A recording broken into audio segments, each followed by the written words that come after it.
అప్పుడే అట్లా నీరస పడిపోతే అట్లా ఇంక 2 రోజులు అయితే స్కూల్ ఒకటికి 10 సార్లు తిరగాలి. పాలు, పెరుగు ఏమేమి తీసుకొచ్చారు?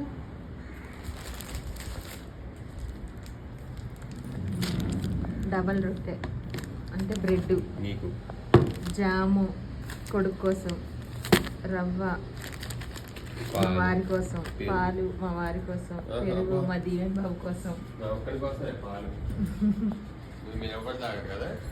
తాగరు, టీ నక్కరు తాగుతారనమాట బాగా, అందుకే తీసుకున్నారు. కాకపోతే మేమేం బాగా మిగడ వస్తుందని అడిగారు కదా, చూపించచ్చు. ఇది హెరిటేజ్ ఫుల్ క్రీమ్ మిల్క్ అనమాట. 2 ప్యాకెట్లు తీసుకొస్తే ఒక రోజు వస్తాయి మాకు ఫుల్గా. నెక్స్ట్ డే కొన్ని ఉంటాయి అనమాట. మళ్ళీ ఈ టైంకి టీ పెట్టుకోకుండా కొన్ని మిగులుతాయి. అందుకే పాలు, పెరుగు, ఉప్మా రవ్వ, బ్రెడ్, జాము,